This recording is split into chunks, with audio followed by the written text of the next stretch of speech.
You've been trying for a long time, trying to be understood, trying to be accepted, trying to feel like you belong. You've explained yourself more times than you can count. You've stayed silent when your voice trembled. You've smiled through pain, just to keep the peace. But inside, there's a heaviness, not the kind people notice, but the kind that never really leaves. You wonder why they don't see the real you, why your intentions get misunderstood, why no matter how much you give, it never feels like enough. You keep replaying conversations.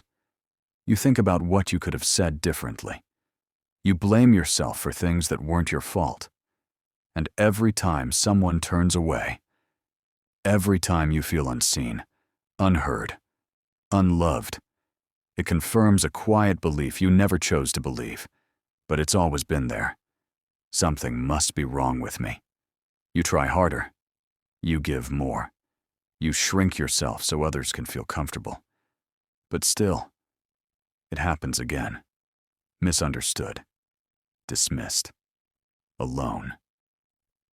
And after a while, you stop trying to be fully seen.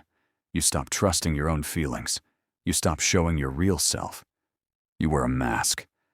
And not because you're fake, but because you're afraid. Afraid of being too much. Afraid of not being enough. Afraid that if people saw the truth, they'd leave. They'd laugh. They'd judge. So you hide in plain sight, surrounded by people, but still lonely. And here's the part most never realize. This pain, this pattern, it didn't start with you. It started long ago, in childhood, in moments you don't remember clearly, but your nervous system does. Back when love had conditions, when safety meant silence, when being good meant ignoring your truth. That's when the programming began. That's when your mind learned that to survive, you had to adapt. You had to please. You had to protect yourself by becoming someone others would accept. And it worked, at least on the outside. But inside, you've been trapped. Trapped in roles you didn't choose. Trapped in stories written by other people. Trapped in expectations that never leave room for your truth. Not because you're weak. Not because you're broken. But because your mind built a prison to protect you. A prison so well designed, you didn't even know you were locked inside. You try to move forward, but something pulls you back. You try to grow, but shame whispers, "Who do you think you are?" You try to heal, but guilt says, "It's your fault." And here's the most painful truth of all. You think this is just how life is. You think you deserve it. You think it's too late to change. But none of that is true. The real truth? You've been programmed, not consciously, not intentionally, but deeply, systematically. And now, you're not living your life. You're living your conditioning. And unless you see it clearly, unless you look into the dark mirror your mind avoids, you'll keep repeating these cycles. You'll keep chasing love that hurts. You'll keep dimming your light. But this video, this journey, it's different. We're going to go back to the source, not to blame, not to dwell, but to understand, to break free. Because you don't need to convince everyone. You don't need to earn your worth. You don't need to keep carrying pain that was never yours to begin with. You just need to see the truth about your mind, about your story, about the silent prison you've been living in. And once you see it, you can finally step out of it. This is the beginning of the end, of the war inside your mind. Why do we try so hard to be understood? Why do we break ourselves into pieces just to fit into someone else's picture of who we should be? We don't just want love, we want to be seen. Fully, deeply, honestly. We want someone to look into our chaos and still say, "I get you." But let's go deeper. Where does that ache really begin? It begins in childhood, when we're too small to explain our feelings, too vulnerable to defend our truth. You cried, and they told you to stop. You were scared, and they said you were overreacting. You were hurt, and they told you to toughen up. So, little by little, you began to doubt your own perception. Maybe I am too emotional. Maybe I am the problem. Maybe it's safer to hide. And so began the training. You learned to read the room before you spoke. You learned to adjust your voice, your face, your truth, just to avoid rejection. But here's the tragedy. You weren't being difficult. You were being human, and you were trying to survive in an emotional desert. A place where your feelings were not a language. They were a problem to be fixed. Fast forward to adulthood, and that same child still lives in you, still trying to explain itself, still trying to prove, I'm not bad. I just wanted to be understood. So you over-explain. You defend your boundaries with essays. You tolerate disrespect just to keep the peace. You say yes when everything inside you screams no. Because maybe this time, someone will finally understand you, finally choose you, finally see your truth without running. But here's what the mind doesn't realize. The more you need to be understood, the more power you give away. Because you can't heal a childhood wound by convincing adults who never knew your story. You can't rewrite the past by getting present-day validation. And every time you chase that, you abandon yourself all over again. You quiet your truth. You contort your emotions. You betray your own boundaries, just to feel what you should have felt as a child. Safe, seen, heard. But the real healing, it doesn't come from others.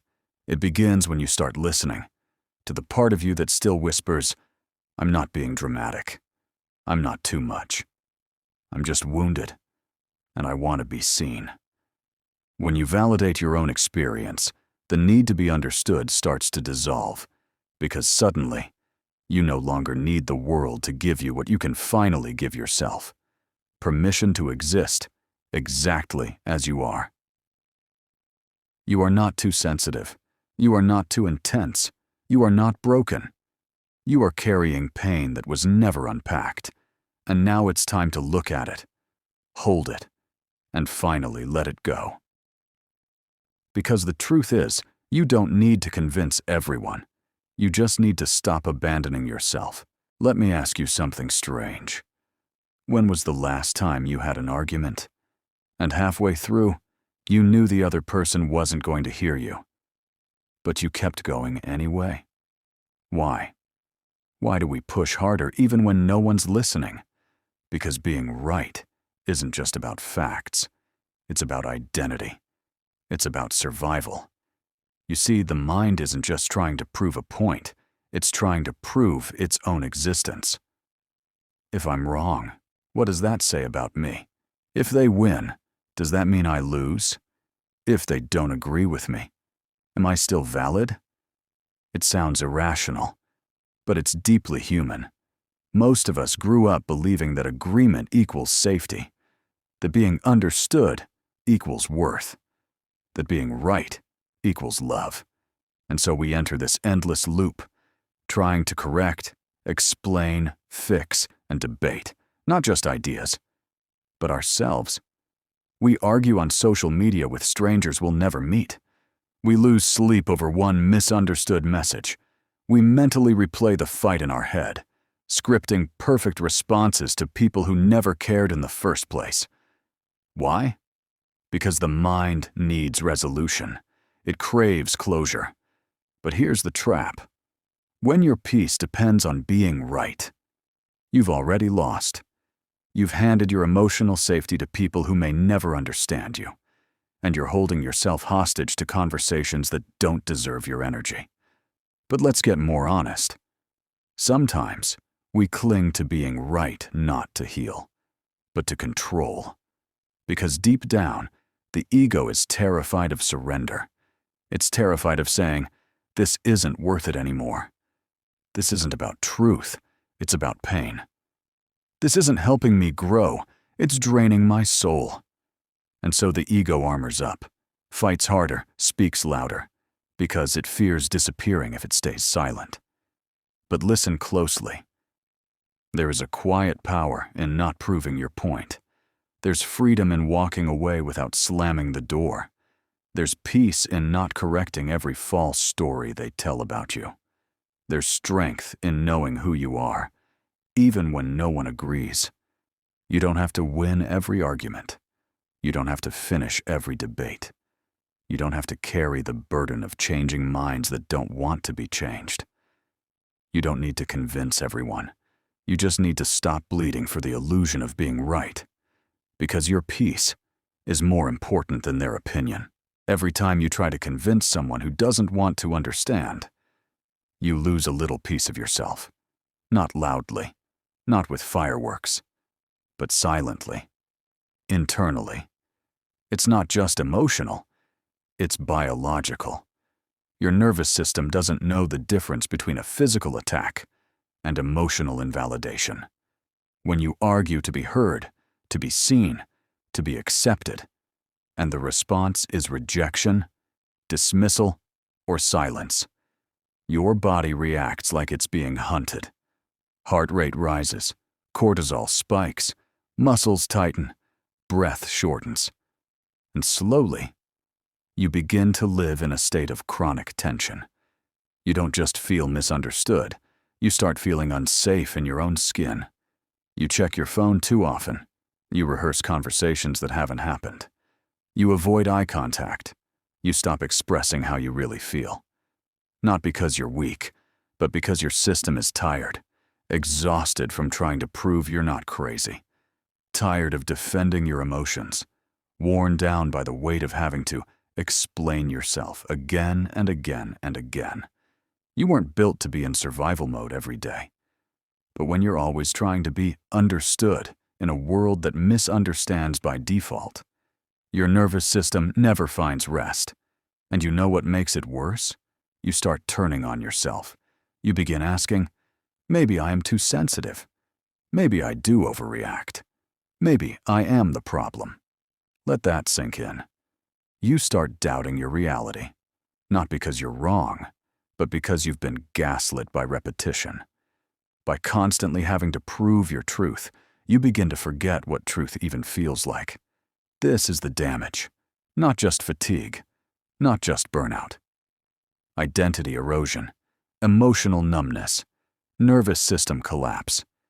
It's not just that you can't convince them. It's that you keep convincing yourself that their opinion matters more than your peace. But here's the truth. You are not too sensitive. You are not dramatic. You are not broken for needing to be heard. What's broken is the loop that tells you you need permission to exist as you are.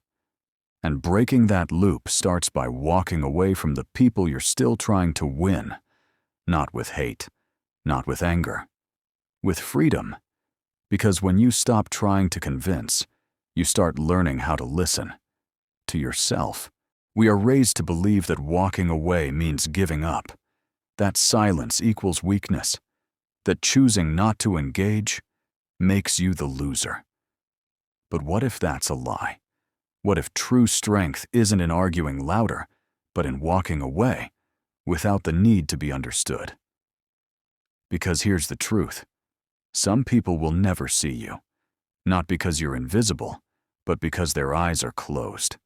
You could lay your soul bare, explain every wound, reveal every truth, and they'll still shrug it off. Not because your pain isn't real, but because their empathy is undeveloped, because their ego can't handle someone else being right. So what happens when you finally choose not to fight? You start to hear your own voice again. You begin to notice how heavy the burden of convincing had become, how much space it took in your chest, how many nights it stole from your sleep. Disengagement is not apathy. It's self-preservation.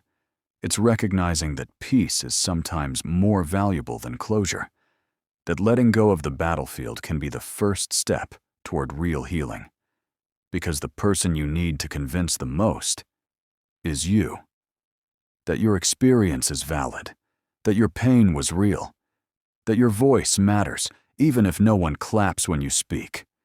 You're not crazy for stepping back. You're not cowardly for setting boundaries. You're not arrogant for choosing silence over chaos. In fact, the moment you walk away from needing to prove your worth, you begin to remember it.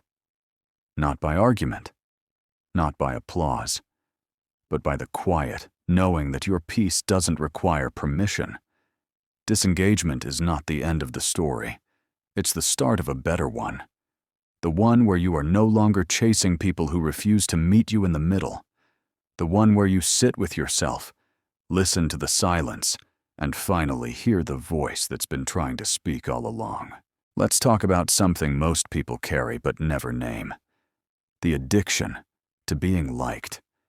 From a young age, you were taught to smile even when it hurt, to say yes when everything in you screamed no, to play nice, be agreeable, be small, just to keep the peace, just to be loved.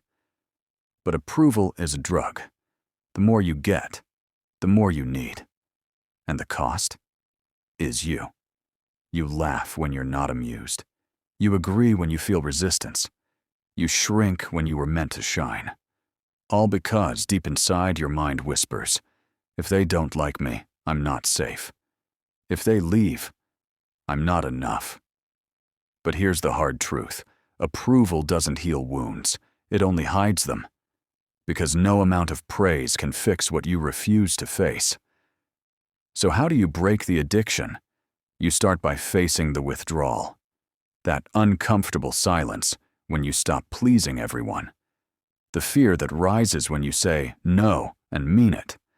The loneliness that creeps in when you let go of false connections. It will feel like dying. But it's not death. It's detox. You will mourn the version of you that lived for others. But beneath the grief, you will find something else. Peace, integrity, freedom. You begin to say what you mean. You start to choose what you need. You stop auditioning for love and start remembering. You were born worthy of it. Healing from approval addiction means learning to sit with disapproval without collapsing. It means making choices that serve your soul, not your image. And it means trusting that the people who truly see you will never need you to pretend. You don't have to be liked by everyone you meet. You just have to be loved by the one person who knows your entire story. You. That's where healing begins. And that's where your power returns. Let's talk about the rules. The silent ones you didn't choose, but still obey. Rules like, don't talk back. Keep the family secret. Boys don't cry. Girls don't get angry. Be strong. Be good. Be quiet. You didn't write them, but they shaped you. They told you who you had to be safe, to be loved, to be acceptable. And you followed them, even when they broke you. But here's the hidden cost of obedience. You lost your voice to earn their approval. You became a version of yourself that made others comfortable, even if it meant dying inside. But what if you paused and questioned every rule? What if you asked, who said I have to be strong all the time? Who decided that my emotions are too much? Who told me I don't deserve boundaries or rest or softness? And what if those rules were never meant for your truth? You see, healing isn't just about moving forward. It's about going back and unlearning the lies. Because many of the beliefs that control you were handed to you by people who were hurt themselves. Parents, teachers, cultures, systems. They did the best they could. But sometimes, their best carried poison. The rule that vulnerability is weakness. The rule that silence is safer than truth. The rule that love must be earned with sacrifice. All lies. The truth? You are allowed to cry. You are allowed to get angry. You are allowed to rest. You are allowed to speak. You are allowed to say no. You are not here to uphold inherited pain. You are here to break cycles. And that starts with this: questioning the script, rewriting the story, reclaiming your truth. Because freedom doesn't come from following better rules. It comes from realizing you get to write your own. You are not bound by your past. You are not sentenced to repeat the pain. You can rise. You can rewrite. You can be the first in your line to choose differently. There's a word, so small, so simple, yet for many of us, it's the hardest word to say. Number, we weren't taught how to say it. We were taught how to please, how to agree, how to shrink our needs to avoid conflict. Because when you said no as a child, maybe love was withdrawn, maybe the anger came, maybe silence replaced warmth. So you learned yes meant survival, and no meant danger. But what if that's the real prison? What if every time you say yes, when your body screams no, you abandon yourself just to be accepted by others?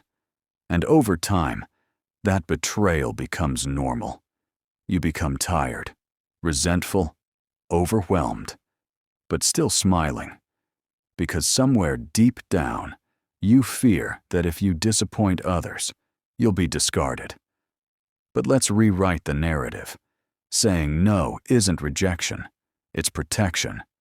It's the moment you stop sacrificing your peace on the altar of someone else's comfort. It's the moment you choose yourself. No to manipulation. No to guilt. No to roles you never chose. No to the version of you they expect. So you can finally become who you are. Boundaries aren't walls to keep people out. They are doors with locks and keys that remind the world you are worthy of respect. And every time you set one, you are reprogramming your mind to believe that your needs, your time, your space matter. Boundaries are not selfish. They are sacred. They are survival. They are healing. And every time you say no to what drains you, you are saying yes to what heals you. What if I told you you've never really seen the world? You've only seen your mind's version of it. We like to believe we see clearly, that our reality is objective. But every moment, your mind is filtering the world through invisible lenses. Lenses shaped by childhood wounds, old beliefs, and emotional scars you don't even remember receiving. Imagine this. You're walking through life with cracked glasses, but you've worn them for so long, you think that's just how the world looks. You see betrayal, because you were betrayed. You expect abandonment, because you were left behind. You assume people judge you, because someone once did. And now, you've internalized the voice of your past and projected it onto your present. That friend who didn't text back? Your brain whispers, they don't care about you. That boss who criticized your work? Your brain echoes, you're not good enough. But is it true? Or is it the mirror effect at play? Your mind is a master illusionist. It takes your pain and turns it into patterns.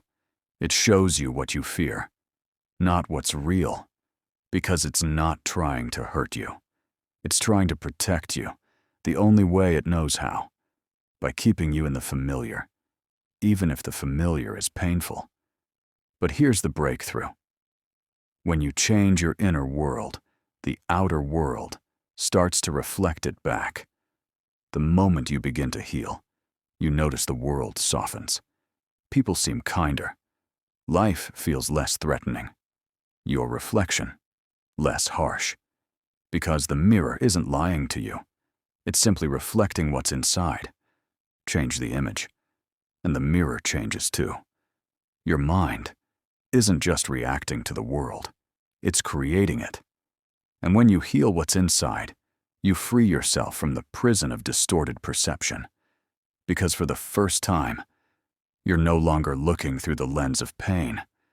You're seeing with the eyes of truth. You've seen the cage. You've walked through the shadows. Now, it's time to find the key. This is the moment of liberation. Because what's been controlling you was never truly you. It was a script, written long ago, by the people who didn't know how to love, by the moments that made you shrink, by a system that demanded silence over expression, obedience over truth. And somewhere along the way, you believed the lie. This is who I am. But that was never your voice. It was a recording, on repeat. Now listen closely. You can rewrite it. You can interrupt the pattern. You can break the loop. How? By becoming conscious of the unconscious. Every time you notice an old thought, pause. Don't fight it. Question it. Who told me this? Where did I first learn this? Do I still want to believe it? You are no longer the child being programmed. You are the programmer now. Voice, more empowering, rising tone. This is not about blind positivity. This is about radical self-honesty. You don't fake your way into healing. You feel your way there. By confronting the voice that says, "You're not enough. You'll always be alone. You don't deserve happiness." And whispering back, "I hear you. But I choose a new belief."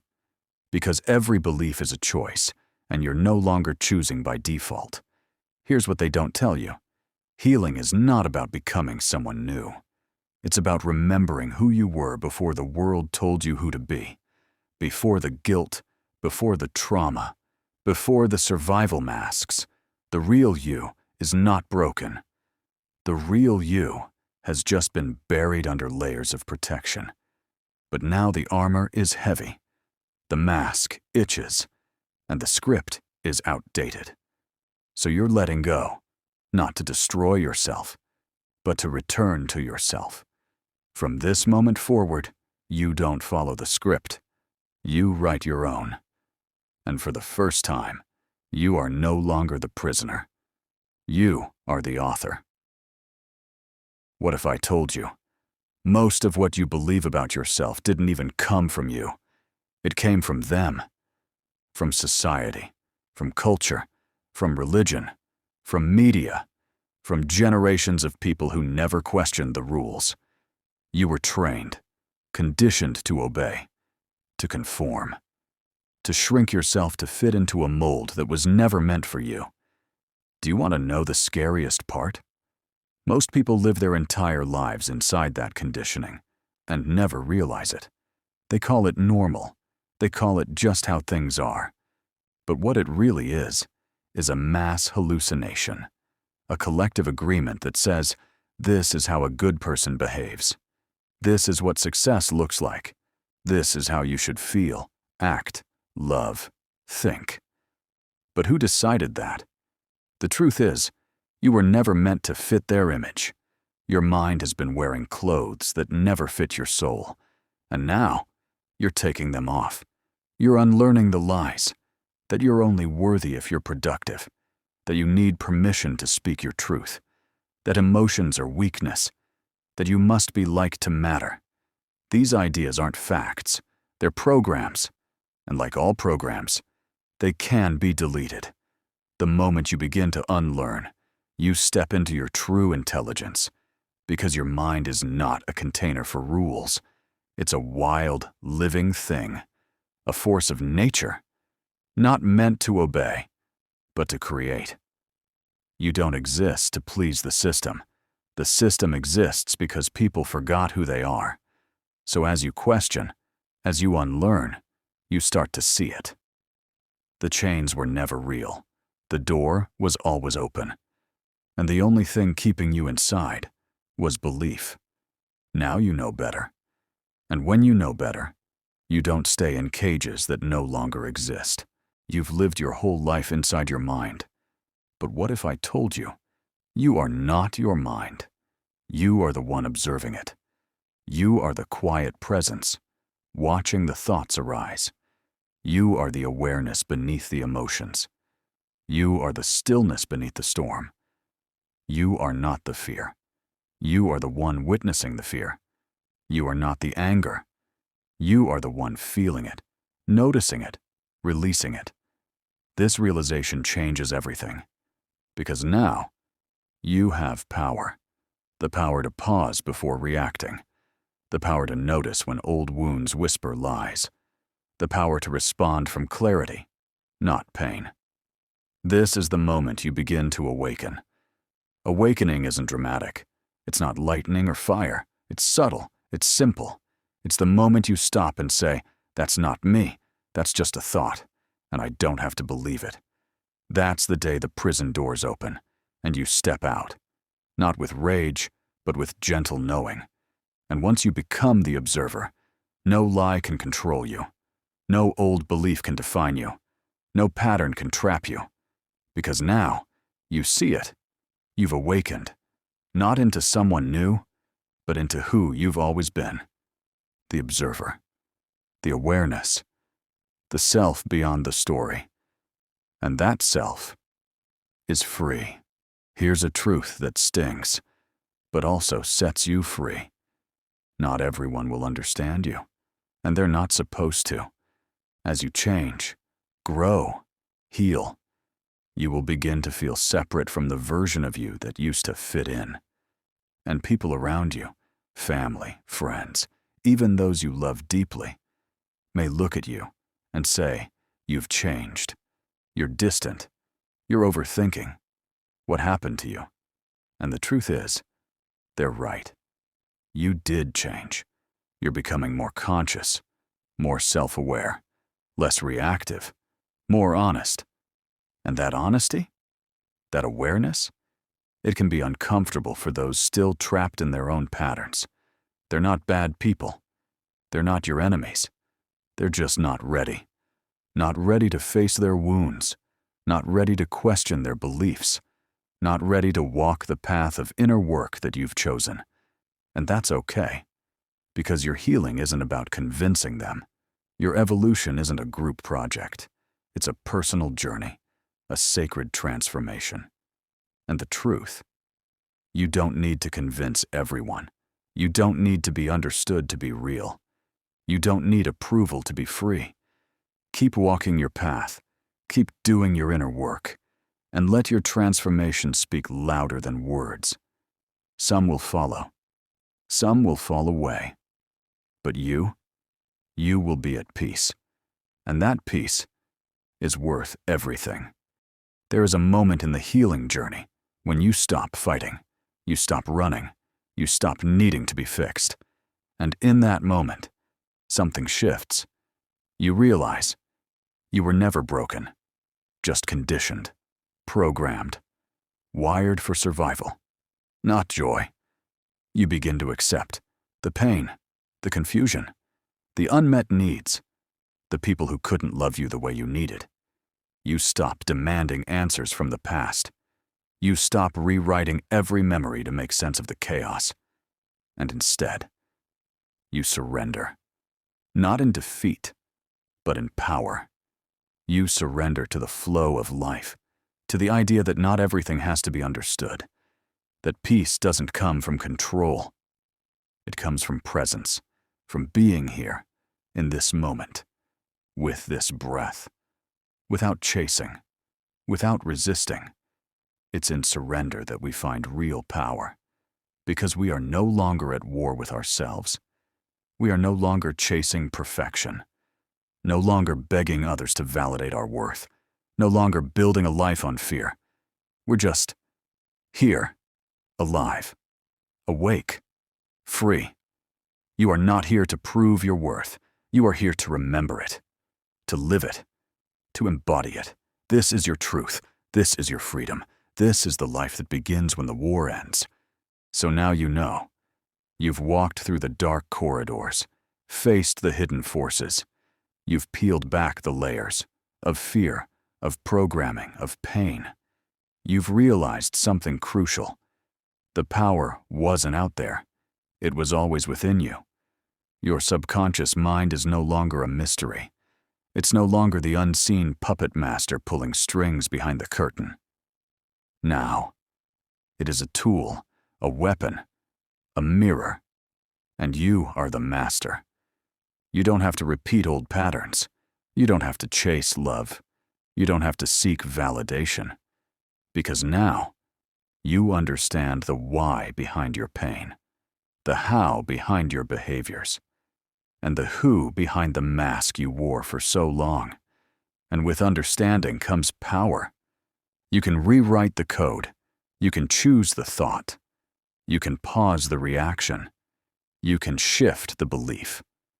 Every moment becomes a decision: to live programmed or to live awake. You are no longer a prisoner of your past, no longer a hostage to old wounds, no longer asleep. You are aware. You are awake. You are free. So walk forward, not as the version of you that was shaped by pain, but as the version that rose from it. The master, the reprogrammer, the truth beneath the lies. This is not the end. It's the beginning. The moment where your real story starts. Not the one they gave you, the one you now choose.